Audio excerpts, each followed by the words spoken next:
Hey, what's up, my friend? So in today's video, right, we'll be discussing about stop loss strategies. I know stop loss, right? It's a term that trigger a lot of bad feelings for trader, right? They bring back memories like, man, Rayner, my broker, they always hunt my stop loss, or the market always know where my stop is, right? It triggers my stop, ding, and then reverse back in my original direction, and putting me out of the trade.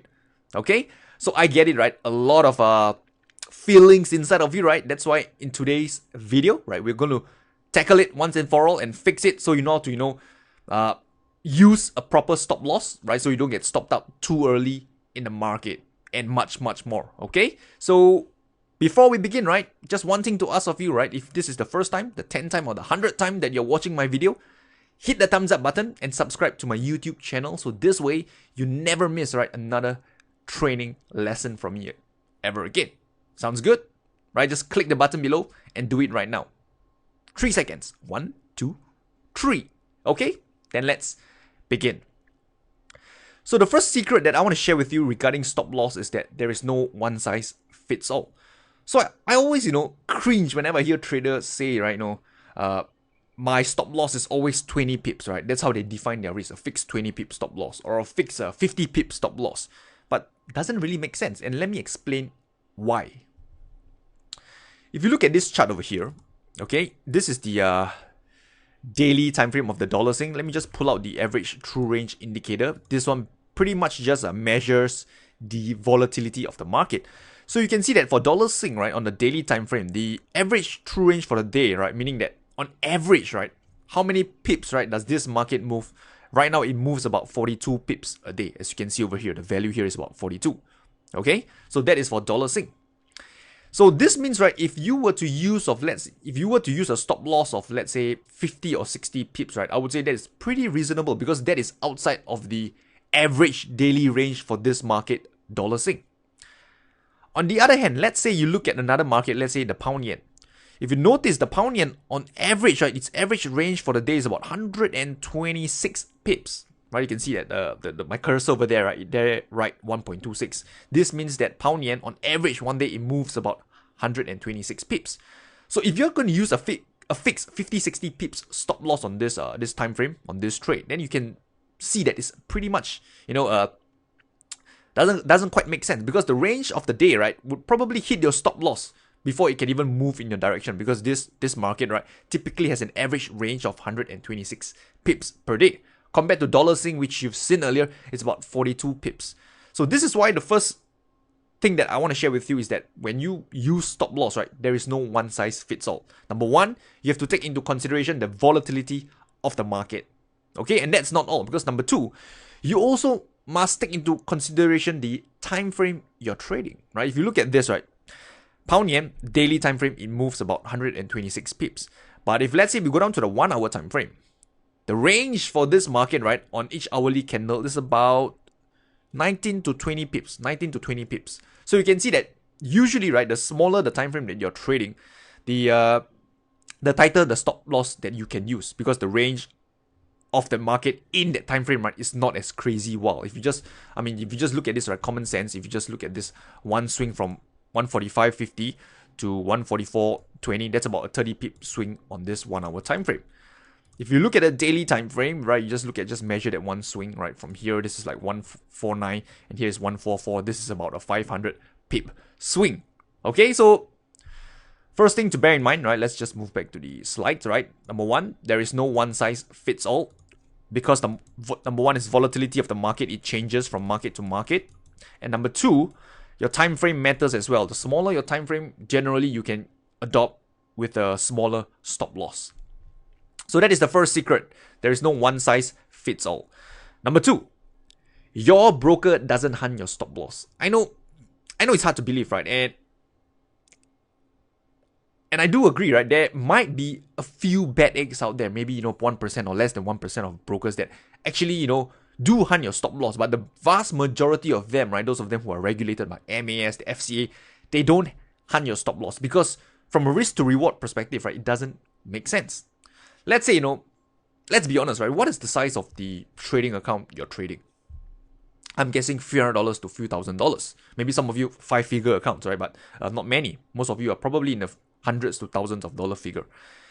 And if the broker wants to hunt your stop loss, what does he get? Well, he gets your trade, and what does he profit? Like what? $50, $100, $200, $500, $1,000, thereabout. Okay? And the risk, right, to the broker is that you might screen capture your charts. You can actually prove it, right? Broker A and broker B. One broker A hunts your stop loss, broker B, the data feed, right? The price didn't spike. And all they need to do is to screenshot it, upload to social media, and that's it, right? The broker risks losing their license because of trying, to hunt your stop loss. So from a risk to reward perspective, right, trying to, make $500 off of you, $1,000 off you, at the risk of losing their license, losing their reputation, and losing their credibility, to me, it doesn't make sense, right? So this is why I say that most broker, they don't hunt your stop loss, because it's not in the best incentive to do so. From a risk to reward perspective, right, traders, right, risk to reward, right, it's not even favorable for them to do it. Okay, so this is why I say most broker, they don't hunt your stop loss. However, I do agree that often you face, right, many times, you enter a trade, the market somehow, it seems to know where your stop is, right? And then it triggers your stop loss before moving back into your intended direction. Okay, so the third secret is how to avoid this stop hunting scenario. But first, right, let me explain. Why does this scenario happen in the first place? Well, it's because, right, of what you've been taught, right? If you study textbooks, if you, read materials, you know that, most textbooks and stuff like that, courses, they will tell you to put your stop loss, right, above resistance, right? They say that, put your stop loss above resistance, because if the price breaks above resistance, right, that's where your trade is invalidated and you don't want to stay in the trade any longer. So you put your stop loss above resistance, you put your stop loss below support. And this is actually one of the worst places that you can put your stop loss. Why is that, right? Let me share with you why. So this is going to be a bit technical, but just follow me step by step, right? And this will all make sense, and it's going to be like the Matrix. That you will, open your eyes for the first time, like, man, Rayner, I didn't see this before. Okay, so bear with me, right? And just I'll walk you through step by step. So again, right, let me just redraw this. So okay, let's say the market is in a range. Okay. Then at this point, right, okay, say it starts to retrace a little bit, and traders will go short, right? Because hey, price is at resistance, right? Selling pressure coming in, right? Price seems to be reversing. Let me go short. So where will short traders, put their stop loss? Well, if you follow the textbook, you follow the forums, blogs, and website, they say a lot of them will tell you to put your stop loss above these highs, or maybe even above these highs over here. Okay? So as you can see that when more traders are short, right, this stop loss would accumulate. So as it accumulates more, this stop orders is essentially buy orders. Because if you are short, right, and you have a stop loss, that stop loss is actually a buy order to get you off the trade. So let's call it B, buy. Let's call it buy, just B, right? It's a buy order to get you off the trade for short traders. Okay, so that's the first thing that I want to cover, number one. So let's call it the traders who are short. At the same time, right, there will be traders who are long at this price. Around here, they are long. Maybe traders, they are those the smart money, the institution, those that can really move the market. So they are long, right? Let's say they are long somewhere at this price, or maybe they're long somewhere here, or even near the lows over here. Whatever the case is, that if you are the smart money, if you are someone with a lot of money, let's say 10 billion, 100 billion, right? You can't just exit the trade at any price level. Why is that? It's because of something called slippage. If you just randomly exit your trade, right, you will move the market, and let's say, you sell over here, the market could just collapse all the way down lower because you are the whale in the market. So what would, this trader do, this group of traders, this smart money? So what they'll do is that they want to exit their trades, right, where there is an opposing order to help them, so-called neutralize their position.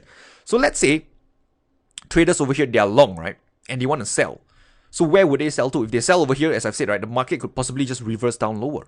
So what they will likely do is they will push the price up higher, okay, up to here. And when you just push the price up higher, just a few pips, right, the market will take out this highs over here. And what is above this highs over here? What lies above it? The buy stop orders from the earlier group of traders who are short, right? You're short, you put your buy stop orders just above resistance. Okay? And that buy stop orders, right, and this the traders who are long, right, they'll push the price up higher and sell their position. And who do they sell it to? They sell it to the traders who have their stops all above it. So if they push the market up higher and start selling those positions, right, it would trigger these buy stop orders in the market. So the buy stop orders comes in, the sell orders come in, and it kind of neutralize, right? So the price, right, won't collapse because there is a buying pressure to support the selling pressure. Can you see what I mean? Okay, so this is why often you see the price move up above a certain market structure, above the highs, and then reverse lower after all the buying pressure has exhausted itself from the traders who are long, right? They push the price up higher. It triggers all the buy stop order. This group of traders exit their trades as well. Now there's no more buying pressure and the price then reverse lower.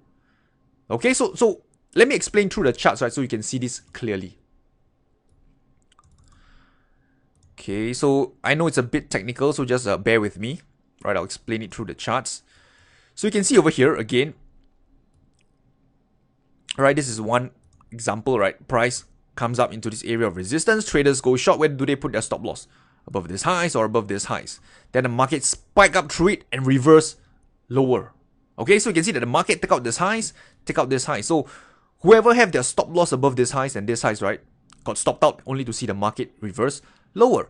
So if you're someone who is long, okay, and let's say you don't just want to sell at any level, a good place to be shorting, or rather to be selling your position, is at a level, right, where there is a opposite position or opposite pressure, opposite order that can absorb your selling pressure. So traders who are, let's say, they are long over here or long over here, whatever the case is, as the market come up higher, they can look to sell over here because there will be orders,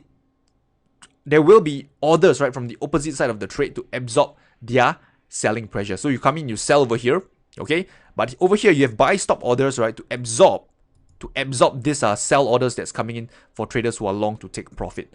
So this is why often, right, you will see market trading above the highs and then reverse lower. Okay, if you just look back, just look at your charts, right, and you'll see what I mean. Over here, market comes down, okay, trigger the lows and then reverse higher. So can you imagine, right, traders who are long at this point in time, right? Textbook say, oh, you know, bullish candle, let's go long, stop loss below the lows or below this low over here. Market sweeps those stop loss and then reverse back up higher. Okay, so this is why, you know, you get stop hunted, because your stop loss, right, is always at this obvious price level, right, where the smart money has incentive, right, to push the price to the level, right, exit that trade, and then, you know, have the market reverse back in your opposite direction. So this is why, this is the truth, right? This is why, and this is how the market moves. So one tip I got for you is that how do you actually avoid this scenario, this so-called stop hunting scenario? I mean, they're not really out to get you, right? It's just the way the market moves, it flows. So anyway, how do you avoid it, right? One tip that I have for you is that don't put your stop loss at this obvious level, like below this low or below this low. Give it some room to breathe, right? So let's say, for example, if you are long, let's say you are long over here for whatever reason, okay, maybe a retest of this swing low, give your stop loss, you know, more room to breathe. So this means what you can do is use the average true range indicator. Let's say this one is, let's say the value is about 37 pips, right? What you want to do is identify the swing low, okay, and then deduct 37 pips from it. So if let's say the swing low, the value is X, right? So just take X minus 37, right? And your stop loss, right, will be at this level called Y. So just from here to here minus 37 pips, right? And let's say over here will be your stop loss, and let's call it Y. Okay, so this way, right, even if the market were to spike down to a level, right, you won't get stopped out immediately because your trade has more room to breathe compared to another trader who set the stop loss below the low and then got stopped out immediately. Okay, so this is one tip to share with you on how you can actually avoid stop hunting in this scenario. Don't set your stop loss at obvious market structure. Give it some buffer and more room to breathe. All right, so this is number 3, right? The third thing that I want to share with you. The fourth secret, right? The larger your stop loss, the smaller your position size. So this is quite logical actually. Let's say, for example, you want to risk $100 per trade. Okay, that is maybe that's according to your risk management. That is maybe 1% or 2% of your trading account. And let's say you're trading euro dollar, and you have a 10 pip stop loss, right? In this case, right, you can actually trade, right, up to one lot, because if you know, right, one lot, right, every pip movement for one lot on euro dollar is $10 per pip. So $10 per pip, right? $10 per pip. Okay. $10 multiplied by 10, right? If the trade hit your stop loss, right, excluding any slippages or whatever, right, you will lose $100 on this trade. Okay. Now let's say you want to increase the size of your stop loss. Maybe you're trading a higher time frame or whatsoever. Your stop loss now is 100 pips. Okay. Obviously, right, in this case, you cannot be using the same one lot previously, because now that the size of your stop loss has increased, right, to 100 pips, right, you need to reduce, right, your position size. So in this case, right, your position size, you will be trading 0.1 lot, right? So right now 0.1 lot is about $1 per pip for euro dollar. So the general idea that I want to bring across to you is that the larger your stop loss, right, the smaller your position size should be. If you somehow sense that, hey, my stop loss is large, but my position size is still the same, then hey, this is a red flag, and it's something that you want to check and make sure that you didn't mess up anything with your calculations. Okay, and the fifth secret that I want to share with you is should you trade without stop loss? Because I'm sure often you've heard of traders say, oh, I don't use stop loss because after all the market always come back in my favor, right? Why use the stop loss? It gets stopped out and stuff like that. So let me just share with you a very typical classical example of what happened to traders who got involved with this market, Bitcoin. Right, so if you can recall, right, let me just get rid of the ATR for now. If you recall, right, Bitcoin in 2017, massive, right, massive, insane, huge bull run all the way up higher. So you can see that traders who trade without stop loss, right, traders who believe in HODL, hold on to dear life, traders who believe in BTFD, right, buy the beep dip, right. So you can see that market pulls back, right. Let's say pulls back to this low, they go long. Maybe they didn't get in at the lowest price, but hey, after all, market is in an uptrend, right? You don't need a stop loss. The market will always come back to your favor. So they hold on to dear life, right, and exit at the highs, right? Retest of swing high, they exit. Wow, nice, a winning trade. This time around, market pulls back again, right? They buy long somewhere, they go long somewhere here. Market retrace again, damn, right? But then again, they believe in the mantra, hold on to dear life. Market always rebound. And then take profit at the highs, right? Market retest back the highs, they take profit. Whoa, another winning trade. Again, third time, market retrace, right? Buy on the dip, right? If the BTFD, if to buy the dip, market will always return back to your favor. Take profit at the highs. So then take profit at the highs. Not bad. Market rallies. Okay, so we can see that now the market rallies once again over here. Buy the dip, right? So markets dip down, buy, right? After all, the market will always return. And in this instance, right, if you look to the right, the market never returns. So we can see that you have a few winning trades, right? Very high percentage of winning trade, but all you need is that one time for the market to collapse, right? Right now it collapsed until to a low of, you can see, right, 3,000 plus, right? There's no turning back, right? So yeah, you book a small profits along the way, right? A few bucks here, a few bucks there, a few bucks there, but when the market takes everything it got from you. Okay, so you can trade without the stop loss, but you have to be prepared for this scenario to happen. You will get many small wins. Let me just illustrate to you. Your equity curve, right, will look something like this. Win, a win, a win, win, win, win, win, win, win, win, right? Small wins along the way. And then bam, dead. So that's how your equity curve will look like. So if your equity curve currently looks something like, I mean, if you're at this juncture over here, the market haven't reversed, right? This is still not too late. You can, take whatever you have made, learn your lesson and move on, right? If not, that one day will come, right, where the market just takes everything back and more. So this largely applies to, I would say, traders who trade with margin, right? There are cases where you don't necessarily need a stop loss. If you're an options trader, you buy a call option. A call option is pretty much the whatever you can lose, right, is really in the premium that you have paid. So for options trader, there is this leeway of trading without stops.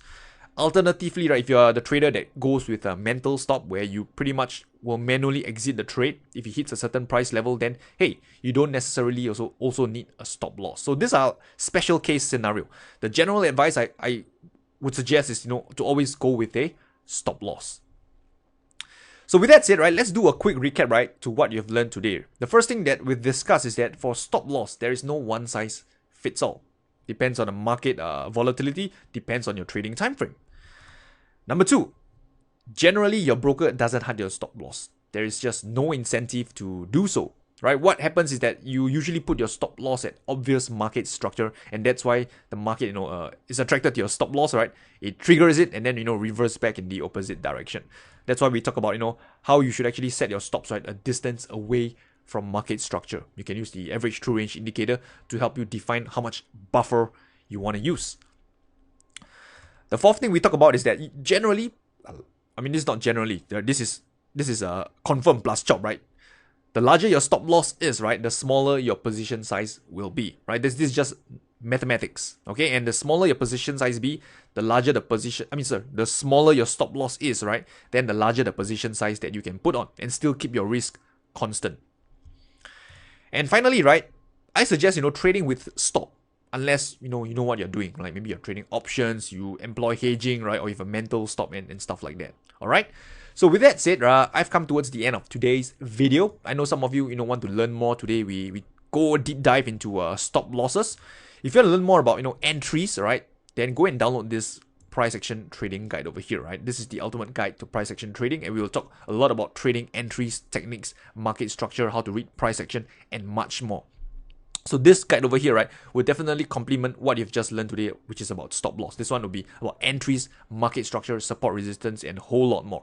So go down to my website, right, tradingwithrayner.com over here. Scroll down, click this orange button, right? This guide is free, and I'll send it to your inbox, right, for free. So with that said, I wish you good luck and good trading, right? Hit the thumbs up button, subscribe to my YouTube channel. Okay, do it right now. And any feedback or comment, let me know below, and I'll be glad to help. So with that said, until next time, I'll talk to you soon.